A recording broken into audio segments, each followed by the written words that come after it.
Hey there, it's Chaya with another episode of Naked, the Messy Middle Edition. Today's a really hard video for me to make because I feel like I've been preparing for the situation I'm in for forever. And for those of you who don't know the situation I'm in, the situation I'm referring to is that my living arrangements completely fell through and I have to move tomorrow and I have no idea where I'm moving to.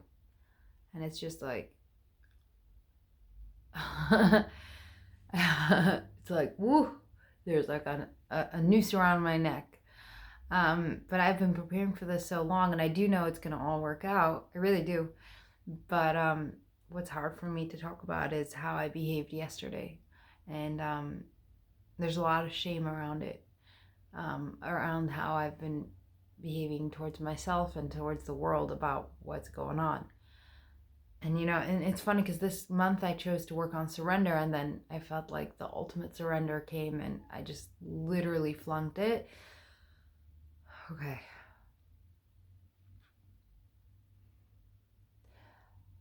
I have to explain to you what yesterday looked like for me to reach my goal of making the messy middle be here as a tool to normalize that place. I do need to be able to talk about it, and yet I am so ashamed I really can't. Yesterday was just a really hard day. I became physically ill from the fair or something, I'm not sure, and I had a migraine and stomach cramps. Like, it was just, my whole entire system was off. My throat was hurting, I was feverish, like I couldn't even move.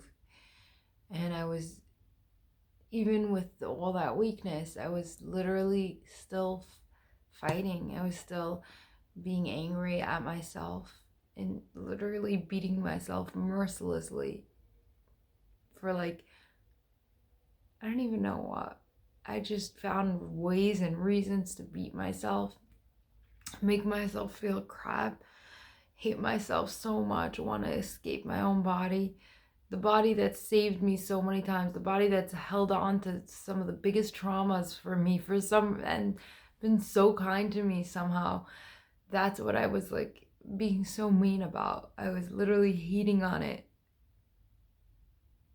And it's so hard to talk about this.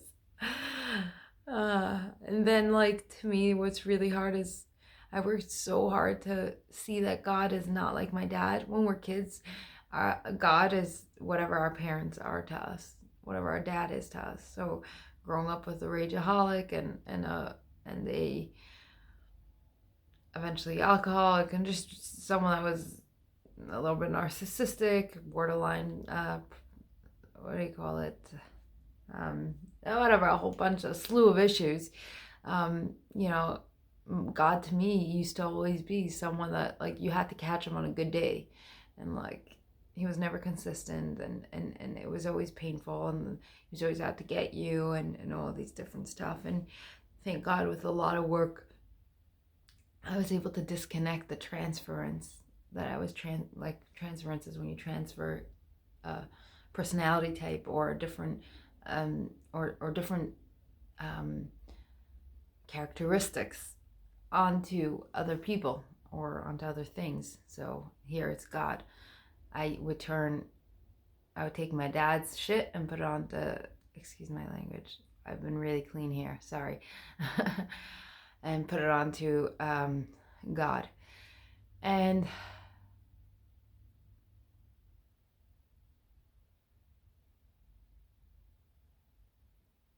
it took time to realize it. I actually had group therapy yesterday, and I was really embarrassed. I didn't want to share how bad I felt and all that, but I decided to go down to come in anyway and just make it.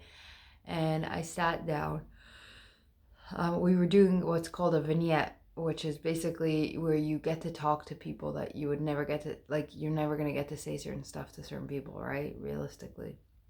Well, then over there you do 1 minute where you get to talk to them, and then 1 minute where you get to have them talk back, or like say stuff about you.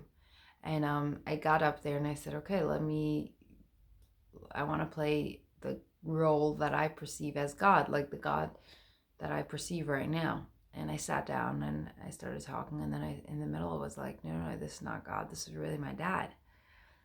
And then it hit me, like, I am transferring all of this onto God. I am saying God is mean and hurtful and all of these stuff because I'm just terrified, honestly. I'm terrified because I have no idea how this story works out. And it's just so hard to trust. For me, trusting is giving up. Trusting is always giving up for me. And I don't give up. I don't like to give up. And as someone who's gotten hurt so many times, it's really hard for me to believe that as hard as I worked, and I do know that God would hold my trust and take care of me. I do know that. And I'm a huge believer in God and in love and in the universe. I do believe that. It's scary. It's scary to let go. And it really does feel like giving up. It feels like giving up, even though I know it's actually the best thing that I can ever do. And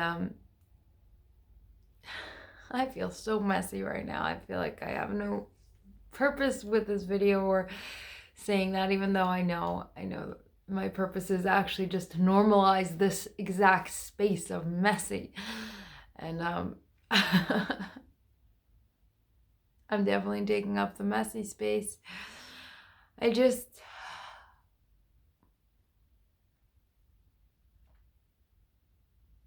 It's so hard. It's hard when things get tough. It's hard to know how to share that. It's hard to know how to allow,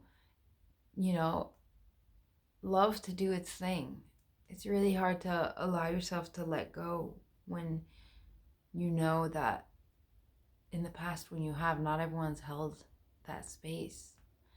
And I guess right now, where I'm at right now is a really tough spot of, do I go back to my comfort zone of hating on the world, hating on myself, being scared and all that, which is not an option. That's the truth. But then how do I move forward? Because a part of me is shaming me right now of like shame on you for being able to act like this to you, which is basically going to take me right back into that place. And I'm not going back there. I'm not going back to shaming myself in any way, shape, or form.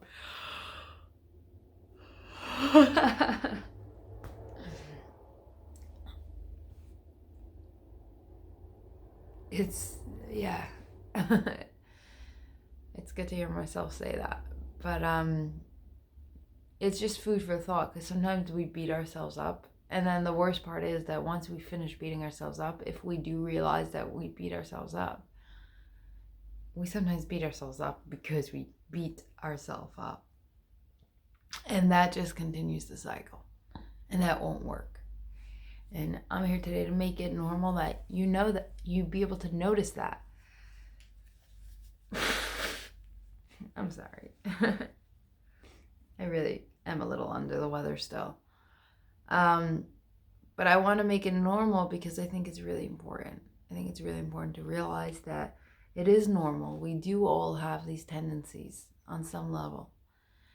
And that when you finally, I feel like I flunked the main test, but I don't know if that's the main test. What if the main test is, now that you flunked, can you stand back up? Can you be loving to yourself, to the part of you that beat yourself up, to the part of you that, the part of you that got beaten up? Can you be compassionate to all parts? I used to think God was always testing me. Now I don't think that way. Now I like to use the analogy that Tosha Silver, I think it was, from It's Not Your Money. She wrote that book. I love that book. Obsessed. But what she says is God doesn't test you, but what he does do sometimes is, like, you made a bridge, right? From where you were to where you are.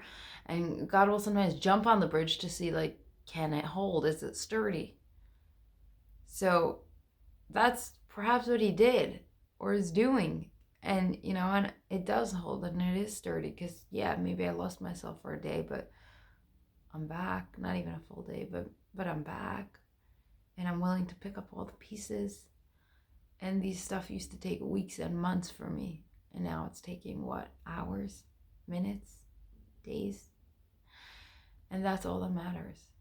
And it just feels so messy because I feel like it's all over the place. But what I want to do is embrace this, embrace leaving it open in a messy space, so that you realize, so that I'm creating a awareness towards the fact that messy means messy. There's no organizing it, and it's okay.